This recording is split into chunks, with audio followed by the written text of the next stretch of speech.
Meie oleme tiim Meremults. Meie ideeks on hakata tootma esimest ökoloogilist mereadrudest tehtud ökomultsi.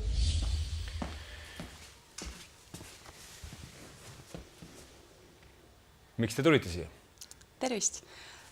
Ajujahi konkursil osaleme. Meremults on meie idee ja Meremults on siis selline kahesuunaline mõte, mis annab taimekasvatajatele 10 vaba päeva suve jooksul juurde.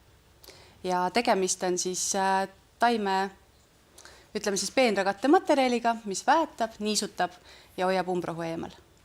Kust te võtate seda? Korjame Läänemere rannikult vetikat ja toodame. On seda piisavalt? Seda on lõputult. See on 1-aastane taim, mis igal aastal uueneb ja kuskil 3% on ainult maailma vetikast täna kasutuses, nii et tohutu potentsiaal. Kes seda korjab?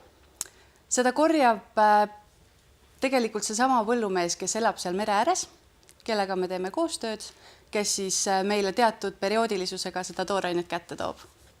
Mis kujul te seda müüma hakkate? Seal on 2 võimalust tegelikult. Üks on siis selline vaibakujuline kate, mida saab laotada peenra peale ja teine on siis pulbri kujul, mida saab siis suurematele pindadele külvata. Palju see maksab? See maksab hinnanguliselt, ütleme, 10 eurot tonni kohta. Mida see siis konkreetselt teeb? Mis on võrreldes, kui mul on see teie poolt ostetud mults ja kui mul seda ei ole, mis vahet seal mul juhtub?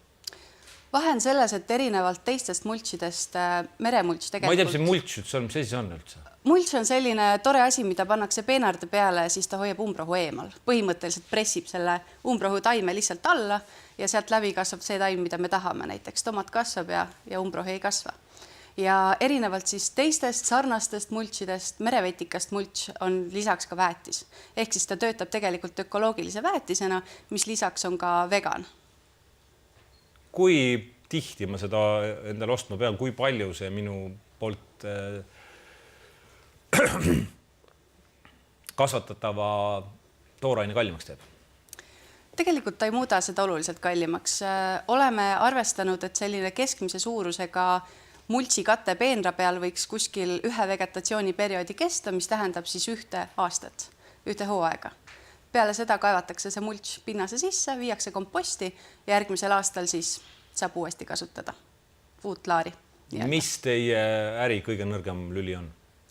Hetkel on tootmise, nii-öelda suure tootmise plaan on see, mida me taga ajame. Kas Eestis on seda võimalik toota? On. Ma reaalselt ei näe neid inimesi, kes hakkavad kuskilt seda vetikaid teile mere äärest kokku koguma. Kus te reaalselt need inimesed leiate? Kas te kujutate ette, et talumees, kes oma igapäevast talutööd teed, hakkab teile seda reaalselt koguma ja saate sellise koguse, mida müüa, et mingisugust raha teenida?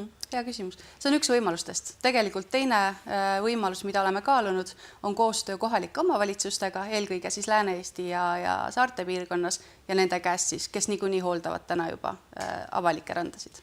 Kas sinna või igast muud sodi ka sisse sattuda, see mererannast te korjate, seal on ka mõned autokummid, surnud hülged ja plast ja igasugune muu rämps ka, mis siin sama multsi hulka saadub?